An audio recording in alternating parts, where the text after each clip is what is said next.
dois remercier l'agence Savoie-Mont-Blanc et qui a cofinancé cette étude qui a été confiée au cabinet G2A. Et voilà, cette étude a été cofinancée par l'agence et par Savoie-Mont-Blanc Junior. Je dois également remercier tous ceux et celles d'entre vous qui ont passé beaucoup de temps à faire remonter les informations, notamment pour l'année 2019, parce que ce qu'on vous a demandé, c'était assez titanesque. Enfin, il y avait vraiment, c'est vraiment rentré dans les détails, mais vous verrez ce qu'il en ressort est quand même très intéressant. Donc l'étude a été menée sur 2019, 2020 et le début de l'année 2021. Et ça faisait un petit moment qu'il nous semblait important de pouvoir mesurer notre activité. Voilà, pouvoir enfin peser le poids de notre filière, de nos activités, des séjours classes de découverte, des séjours colos. Parce que si on ne se connaît pas, on a du mal à parler de nous.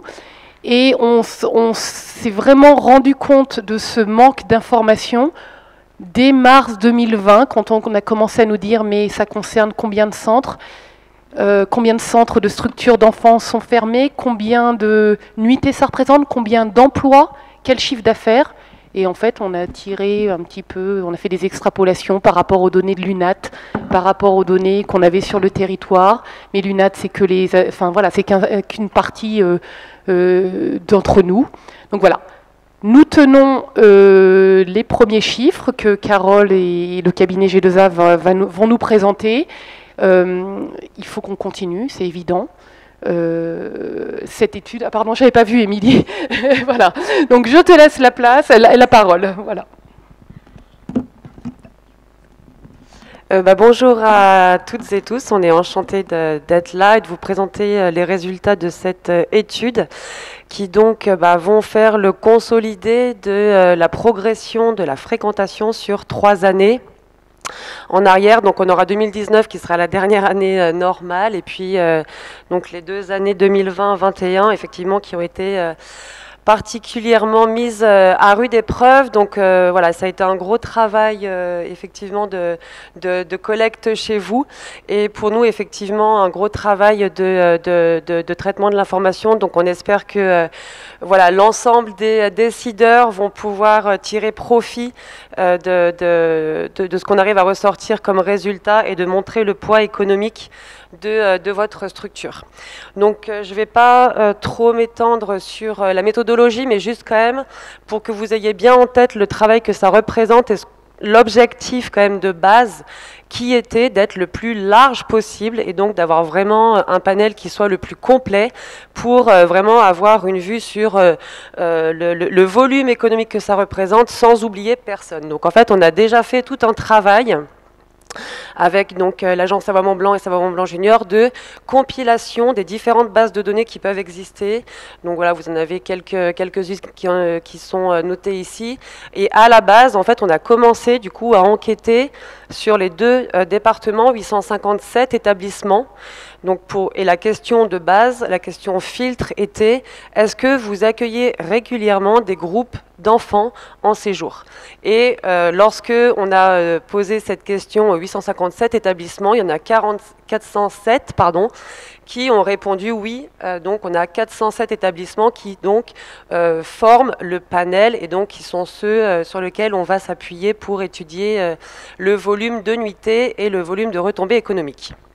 Et après, effectivement, Violaine l'a rappelé, le niveau de détail demandé. Alors pour ceux qui ont répondu à l'enquête, vous avez en tête le volume et le niveau de détail qu'on avait demandé. Il fallait répondre séjour par séjour sur les 2 années 2019-20, le nombre d'enfants accueillis, les classes d'âge, est-ce que c'était de la colo, de séjour scolaire, etc., etc., et le chiffre d'affaires, le volume d'unités. Donc c'était un travail qui était colossal, mais c'était l'objectif d'être extrêmement pointu et extrêmement précis. Mais au regard du niveau de détail demandé, on a effectivement obtenu 25% des 407 établissements enquêtés qui nous ont répondu de façon exhaustive et très pointue sur l'ensemble de ce questionnaire. Et il y en a 63% de l'échantillon qui nous ont répondu tout ou partie. Donc typiquement le chiffre d'affaires qui est quand même une donnée qui est un petit peu plus sensible, on l'a un peu moins que les nuitées. Et donc après, on a fait ce qu'on appelle un redressement et on a extrapolé aux non-répondants pour avoir un volume complet de réponses. Mais donc effectivement, pour obtenir 25% et 63% de réponses, il a fallu appeler au moins 3-4 fois chacun des centres pour obtenir les informations. Et donc vous avez été lourdement sollicités et on vous remercie d'avoir participé à l'enquête. Et l'objectif, effectivement, c'est de pérenniser ces enquêtes et on le fait à travers la région Auvergne-Rhône-Alpes maintenant. Et donc il y a un vrai objectif, il y a un vrai enjeu de collecte de l'information et d'automatiser un peu cette collecte pour que ce soit plus facile pour vous, que ça prenne moins de temps et qu'on ait un taux de réponse qui soit meilleur. Oups, en effet, on m'avait prévenu que ça peut avancer très rapidement. Donc là, du coup, je vais d'abord vous faire un petit point sur l'offre, donc la capacité d'accueil en fait que ça représente.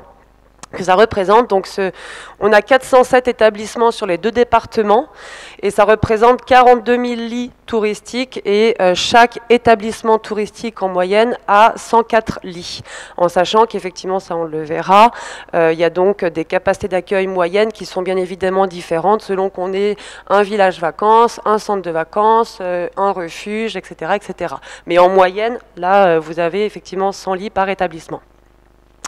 Sachant que, quand même, pour avoir un ordre de grandeur, maintenant qu'on travaille à l'échelle régionale sur exactement ce même type de dispositif, il faut avoir en tête que Savoie et Haute-Savoie, c'est 55% de l'offre de toute la région. Donc c'est vraiment effectivement le vivier, quand on parlait de berceau, on est bien effectivement dans une offre qui est absolument colossale à l'échelle du département.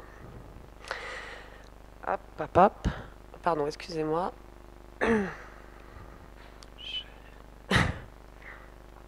Hop. Vas-y.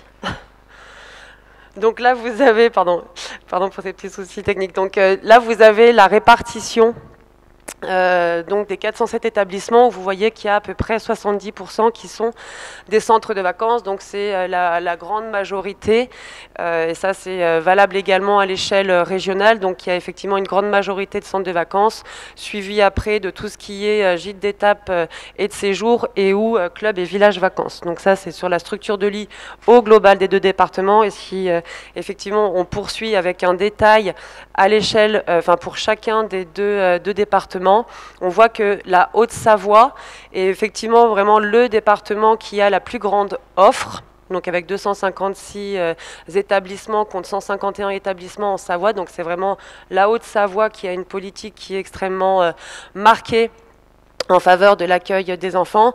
Et pareil, donc la Haute-Savoie se démarque un petit peu plus par une part et une prédominance des centres de vacances qui est un petit peu plus marquée, alors que la Savoie a un petit peu plus de clubs et villages vacances dans la répartition des deux types de catégories d'hébergement. Et après, si on passe effectivement sur la slide suivante, donc là vous avez les statuts où on voit quand même qu'il y a une majorité de structures d'hébergement qui sont des associations. Mais après, il y a aussi il y a quand même 27% qui sont des hôtes. Donc là, on retrouve des collectivités territoriales, des CE, ça peut être aussi des régies. Donc voilà, ou alors des entreprises individuelles aussi. Et puis après, il y a quand même, on va dire, une petite trentaine de pourcents qui sont des établissements plus d'ordre privé, et en tous les cas, type SARL, SA ou EURL. Donc ça, c'est sur la question des statuts. Et ensuite, sur la question des prestations, on voit qu'on est globalement sur une offre... donc on a posé la question, effectivement, savoir si les établissements étaient plutôt soit organisateurs de séjour ou hébergeurs. Donc il y a quand même un établissement sur 4 qui est effectivement organisateur de séjour avec une équipe dédiée d'animation au quotidien, mais il y a quand même 64% des établissements, tout département confondu, qui sont strictement hébergeurs. Et là, vous avez la répartition donc par massif, en volume d'établissement et en volume de lits. Ce qu'il faut retenir de cette répartition, c'est qu'on voit qu'il y a 3 gros poids lourds.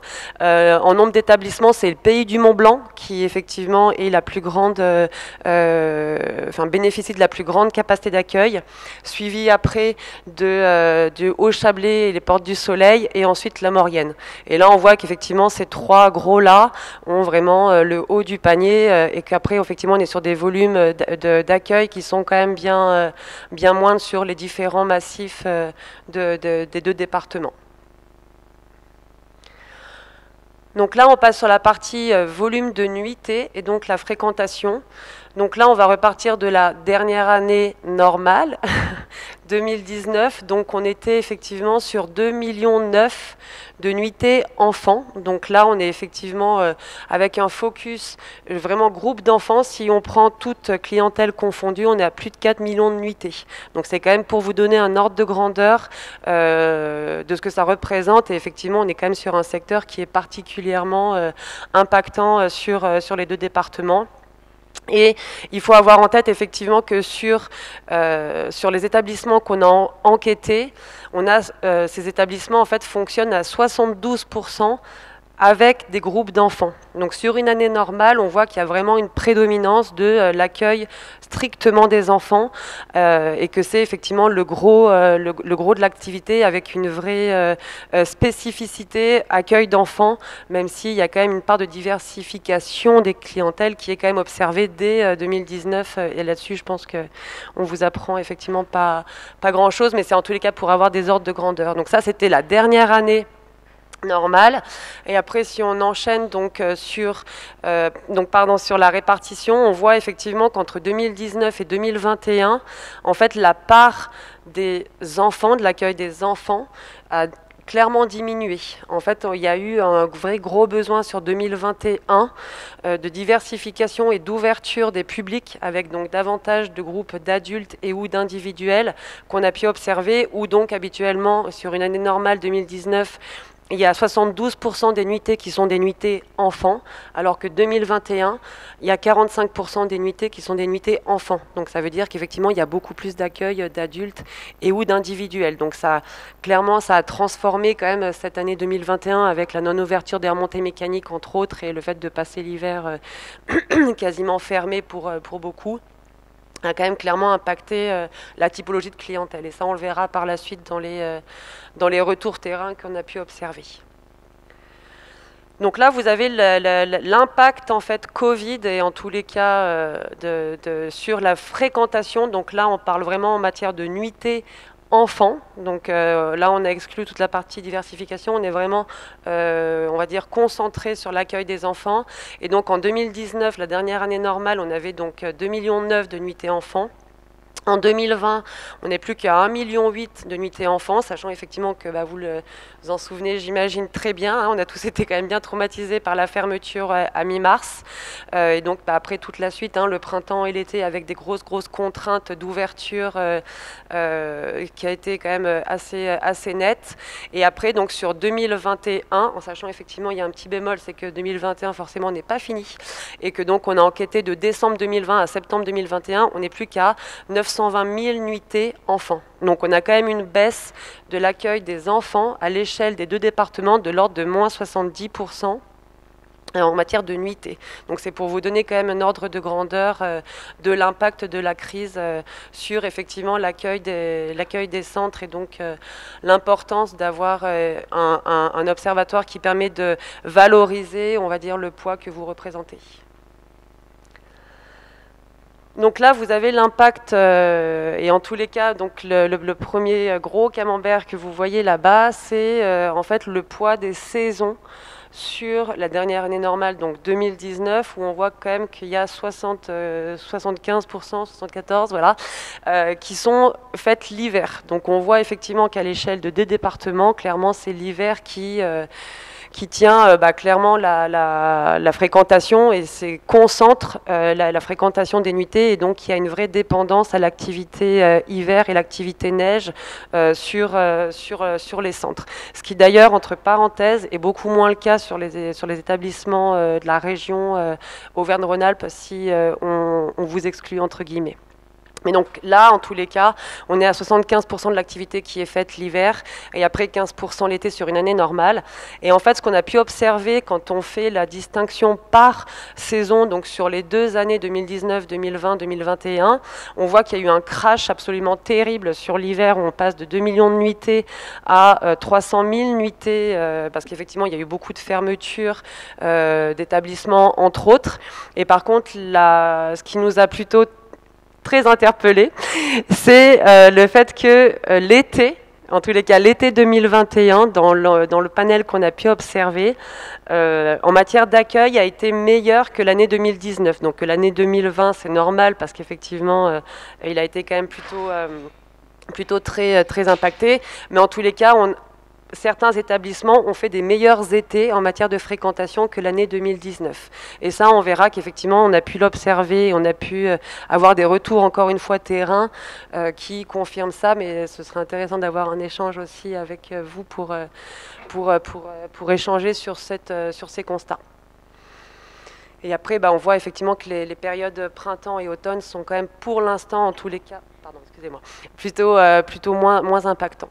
Donc après, là, on voit donc les différentes catégories de séjours en fonction que ce soit des scolaires, des colos ou des groupes d'enfants. Et on voit que donc sur une année normale 2019, notamment donc les séjours scolaires, c'est quand même plus de 50% de l'accueil des enfants. Donc on voit effectivement l'impact absolument colossal de l'accueil des scolaires et les difficultés que certains ont pu témoigner dans les verbatims sur la fragilisation de ce secteur, parce qu'il y a une grosse anticipation et qu'il y a quand même beaucoup de responsabilités et beaucoup d'incertitudes sur ces séjours, y compris pour les années à venir. Donc ça, c'est quand même, ça témoigne quand même de l'enjeu pour les années à venir. Et on voit par contre que la baisse, on va dire, entre les 2 années 2019-2020 sur la partie colonie est quand même moins importante. Alors est-ce que effectivement le fait qu'il y ait un hiver qui était à peu près on va dire fait et éventuellement les colos apprenantes aussi qui ont été mises en place dès l'été 2020 ont peut-être aussi permis d'atténuer malgré tout la baisse sur ce secteur sur cette typologie de séjour.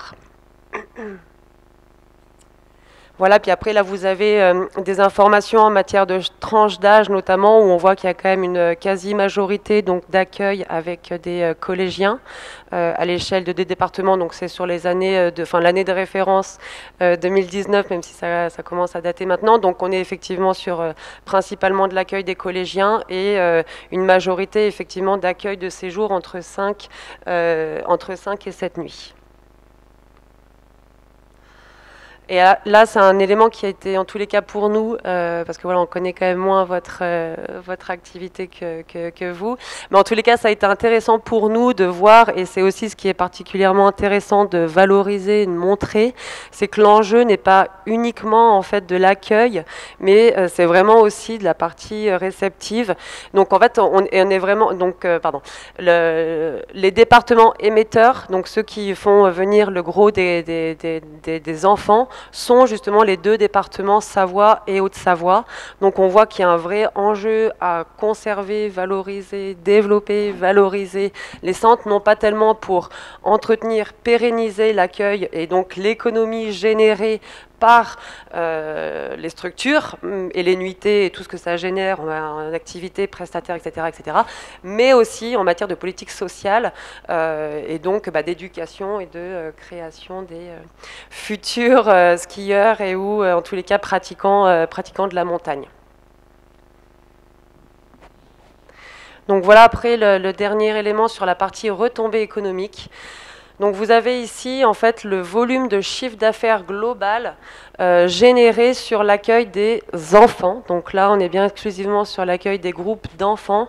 Donc sur l'année 2019 à 131 millions d'euros de chiffre d'affaires donc perçus pour la structure et reversés à des tiers, donc les transporteurs et autres prestataires d'activités. Donc on est effectivement sur un volume de retombées économiques qui est particulièrement colossal et on va voir après l'impact effectivement que ça a sur ces 2 dernières années qui ont effectivement peiné avec la crise sanitaire, où là, effectivement, on est passé de 131 millions d'euros de chiffre d'affaires à 33 millions d'euros de chiffre d'affaires, pareil, interne et reversé. Donc, on est sur une baisse de l'ordre de moins 75% sur les 2 années. Donc, ça témoigne effectivement de l'envergure de la perte.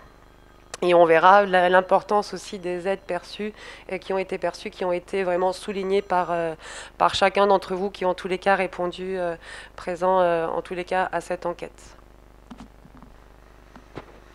Donc voilà, en matière d'emploi, on est quand même sur plus de 4200, quasiment 4300 emplois salariés donc directs, permanents et saisonniers sur une année 2019 normale. Et si on voit effectivement la perte entre ces 3 dernières années, on voit qu'il y a quand même eu principalement une grosse baisse et qui s'explique logiquement de saisonniers de l'ordre de moins 60% sur les 3 années. Et une légère perte aussi quand même d'emplois permanents de l'ordre de moins 16%, et par contre une légère hausse de bénévoles. Donc est-ce qu'effectivement il y a eu une recrudescence où ça a permis de pallier à la perte observée, mais en tous les cas ça permet de montrer à l'échelle de 2 départements le poids économique, le poids en matière de nuitée et aussi en matière d'emploi vraiment directement généré par vos structures. Et voilà, juste pour terminer, donc on a cette année posé 2 questions qui étaient plutôt très ouvertes. En fait, on avait posé une première question qui était comment voyez-vous l'avenir? Et donc on observe quelque chose qu'on avait déjà observé les 2 années précédentes, c'est-à-dire qu'en fait on a 2 typologies de structures. Il y a des structures qui sont plutôt très optimistes sur l'avenir et qui ont une certaine solidité et qui sont plutôt très sûres effectivement de leur capacité à passer le cap et à avoir une activité qui se pérennise.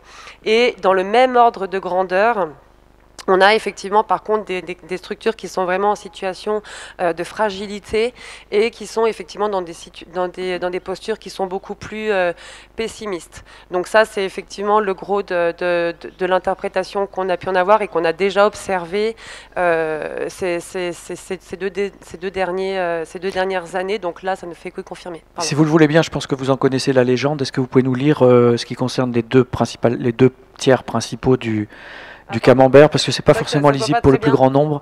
C'est optimisme pour l'avenir dans le bleu, c'est ça? C'est ça. Et avenir incertain, difficile, donc pratiquement à égalité dans la partie orange. Ouais. C'est ça, donc on est quasiment à égalité entre les optimistes en gros et les pessimistes, et que cette posture quasiment à part égale, on l'a retrouvée déjà entre 2019 et 2020. Donc 2021 vient juste confirmer qu'en gros il y a 2 types de structures. Il y a des structures qui se portent bien et d'autres qui sont un point d'interrogation sur l'avenir quand même, quoi.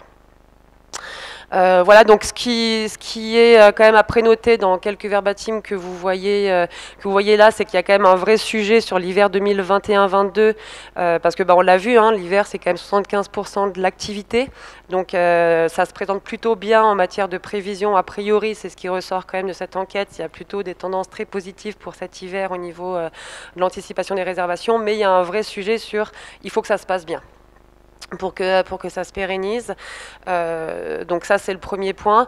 Il y a aussi certains qui voient des opportunités sur la suite malgré tout. Et il y a un point qui ressort et qui à mon sens est quand même particulièrement impactant, c'est le vrai besoin d'anticipation que vous connaissez donc j'imagine particulièrement bien, et que là en fait déjà qu'avant il y avait beaucoup de contraintes administratives, juridiques etc., financières, et que là encore plus, il y a encore plus une fragilisation de l'activité, du modèle économique qui est quand même clairement en difficulté de ce point de vue-là. Il y a un vrai besoin de diversification des clientèles aussi, ça c'est quelque chose qui ressort, mais je vous apprends rien là-dessus. Et puis ça c'était intéressant par contre sur les commentaires, donc sur l'année 2021 et pour la suite, donc on voit en fait que justement clairement une année éprouvante pour beaucoup ça. Ça, c'est clairement une réalité. Le fait qu'il y ait quand même eu des aides qui ont été particulièrement efficaces, c'est quelque chose qui ressort aussi de façon nette, et que sans ça, effectivement, ça aurait quand même été particulièrement compliqué, mais en tous les cas que ça a bien marché. Voilà, à tous les niveaux, que ce soit gouvernement, région et département, etc. Après, cette question souligne aussi ce qu'on avait observé, donc le fait qu'il y ait quand même beaucoup de structures qui disent que l'été 2021 a quand même été un très bon été. Notamment, certains disaient que c'était effectivement un des meilleurs étés qu'ils avaient pu observer. Alors, c'est pas le cas pour tout le monde, mais n'empêche que c'est quand même quelque chose qui ressort. Et puis effectivement, par contre, il y a encore une fois cette question de diversification des clientèles et puis ce vrai besoin effectivement de cette problématique de fragilisation du modèle. Il y a un verbatim que je trouve particulièrement pertinent, qui est celui-ci, en fait, donc je vous le lis. C'est marqué: le public accueilli en vacances apprenantes depuis 2 ans nous replonge dans une réalité, une nécessité de perdurer, lorsque des enfants qui arrivent en séjour de Paris s'étonnent d'avoir 4 repas par jour et un lit pour eux tout seuls. Donc ça, c'est vrai que ça relève encore une fois la valeur, au-delà de l'économique, mais de la valeur effectivement sociale de vos structures. Et ça, c'est quelque chose qu'on n'a pas remis là, mais qu'on avait observé par contre ces 2 dernières années dans ce que vous avez voulu nous témoigner, et qu'il y a effectivement bien cette valeur sociale qui est difficilement perceptible, et en tous les cas qui est moins facile à montrer que des éléments chiffrés et factuels, comme on vient de vous le faire là sur l'aspect économique, mais sur lequel il faut par contre se battre pour justement valoriser après toute la dimension sociale qui tient quand même en chacun de vous. Et ça, c'est quand même quelque chose qui est clairement passé dans les messages la fois d'avant. Voilà, et puis on en arrive à la fin de cette présentation. Donc simplement pour effectivement avoir des ordres de grandeur et prendre un petit peu de recul sur tous ces chiffres. Donc simplement pour avoir quand même une idée que ces 42 000 lits touristiques qui accueillent régulièrement des enfants en séjour, c'est quand même 9% des lits marchands, donc des lits effectivement commercialisés à l'échelle de Savoie-Mont-Blanc. Donc on ne parle pas de juste une petite paille, quoi. Donc ça, c'est le premier élément qui permet de donner de la valeur à cet observatoire. Et puis, pareil, en matière de comparatif de nuitées, donc les 2,9 millions de séjours enfants qu'on avait observés sur 2019, si on les compare, ça représente la même, ou en tous les cas, voire plus, que l'ensemble des nuitées camping observées à l'échelle de 2 départements. Donc là, encore une fois, voilà, ça permet de mettre en relief le poids de votre secteur et donc de faire valoir auprès des décideurs l'importance de valoriser et soutenir votre filière. Donc en conclusion, voilà, quelques mots. On l'a dit, en tous les cas, on espère que le message va passer, que c'est effectivement l'accueil des enfants est un secteur absolument majeur pour la destination Savoie-Mont-Blanc. Au-delà, bien évidemment, de ce qu'on entend depuis des années, que ça a créé des nouvelles clientèles. Mais n'empêche que, dès aujourd'hui, ça a quand même un vrai impact économique.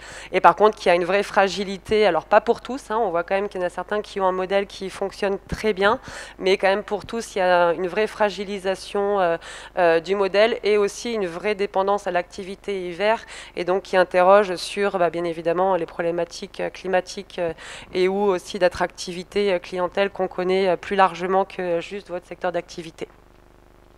Par contre, effectivement, ça c'est le petit message en tant que G2A, et effectivement il y a quand même un vrai besoin par contre de collecter vos infos. Encore une fois, notre objectif il n'est pas de vous fliquer et il n'est pas de vous embêter et vous faire perdre du temps, mais il est vraiment pour ressortir des chiffres que vous allez prendre du temps à nous transmettre, voilà, faire valoir votre voix et entendre effectivement la valeur de votre activité à très court terme et à plus long terme. Et il y a une dernière slide et après je laisserai la parole. Voilà, donc simplement on avait identifié quelques axes de travail, mais de toute façon ça rejoint clairement ce que Savoie-Mont-Blanc Junior fait déjà. Mais il y a un vrai besoin donc voilà de faire remonter de l'information pour pouvoir valoriser ce secteur. Et puis il y a un vrai sujet effectivement de lobbying, clairement, voilà, et ça a été marqué aussi dans l'enquête précédente. Il y a un vrai travail de lobbying bien évidemment à faire au niveau politique et au niveau des institutions, mais aussi auprès du grand public. Ça c'est aussi quelque chose qui était clairement identifié. Et puis la double dimension économique que vous avez là suffisamment détaillé maintenant, avec suffisamment de billes pour pouvoir avancer, mais aussi social. Et ça, pour le coup, c'est effectivement, on va dire, tout ce qui vous anime au quotidien. Il y a un vrai sujet sur les procédures administratives, mais là je sais que Savoie-Mont-Blanc Junior est un vrai soutien sur ces questions-là. La question de la proximité qui dépasse aussi votre secteur, mais qui est un vrai sujet et qui, là par contre, était quand même dans les verbatims aussi qu'on a pu observer, qui avait quand même une réappropriation aussi des groupes, on va dire, ces dernières années, vraiment au niveau local. Le besoin de diversification, mais ça je sais que vous êtes clairement dessus. Et puis il y a un vrai sujet bien évidemment sur la question environnementale et les questions écologiques sur lequel on ne peut que vous inciter à vous différencier et à investir ce champ voilà, pour les plus jeunes et les plus grands. Pour l'association Savoie-Mont-Blanc Junior et en partenariat avec l'agence Savoie-Mont-Blanc, c'était important de connaître le poids de ces activités juniors, classes de découverte, colonies de vacances, parce qu'en fait c'est un territoire riche avec un grand nombre de structures, près de 400 structures d'accueil peuvent recevoir un public d'enfants, et en fait nous ne connaissions pas le volume d'activités, le volume de nuitées, le chiffre d'affaires que ces activités représentaient. Quand on connaît une activité, on parle mieux de ce que l'on connaît, et nous allons pouvoir illustrer le poids économique de ces activités sur le territoire. Et puis les séjours d'enfants, c'est tout un écosystème. C'est aussi des retombées en termes d'emploi, des retombées pas que sur les structures d'accueil, mais également sur tous les prestataires qui travaillent dans l'écosystème centre de vacances. 2,9 millions de nuitées, c'est important. Il faut savoir que le territoire de Savoie-Mont-Blanc est un petit peu le berceau des classes de découverte et des centres de vacances. Nous sommes aujourd'hui leaders, la destination leader en accueil de groupes d'enfants, de groupes de juniors. Donc il faut que cette position se maintienne et soit affirmée, parce que c'est une spécificité de notre territoire. Je pense que le message est de regarder un peu ces activités et de pouvoir en fait donner les moyens, notamment de développer, d'entretenir, de rénover ce parc, ces centres de vacances qui sont dédiés à l'accueil de ces groupes de juniors, pour mieux les accueillir, pour, j'ai envie de dire, être encore plus qualitatif en termes d'infrastructures. Les contenus pédagogiques sont de qualité sur notre territoire. Malheureusement, il y a des centres qui sont encore un petit peu à la traîne, et on a une marge de progression sur ce terrain. Au niveau de la reconnaissance de nos politiques, aujourd'hui, il y a un certain nombre de politiques de soutien ou d'aide aux structures, ou d'aide au départ, au séjour, au départ en vacances des enfants. Et en fait, il faut effectivement que ces aides se renforcent, se pérennisent. Nous sommes dans une sortie de crise avec un secteur qui a besoin de se relancer, de repartir et de faire enfin une année 2022 qui serait une année normale. Et ces aides de soutien devront aller au-delà pour que les structures qui ont été très fragilisées puissent se consolider.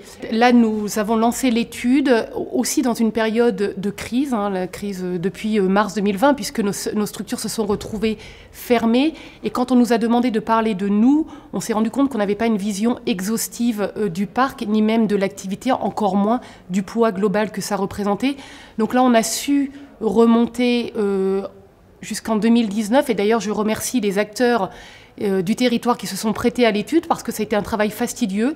Nous sommes vraiment rentrés dans le détail et maintenant il est important d'étudier les tendances, d'étudier, alors nous l'avons fait sur 2020, sur 2021, mais bien entendu de continuer ces études pour pouvoir avoir des moyens de comparaison, connaître les tendances, les comportements, les évolutions, les demandes qui seront, je l'espère, de plus en plus nombreuses et pouvoir mettre les moyens des réponses de séjour voilà, en fonction des attentes de notre marché. Le travail en synergie sur cette étude entre l'agence Savoie-Mont-Blanc, Auvergne-Rhône-Alpes Tourisme et Savoie-Mont-Blanc Junior est très important puisque nous avons pu collecter un certain nombre de données qui donnent une image vraiment presque exhaustive de nos activités sur les 3 dernières années.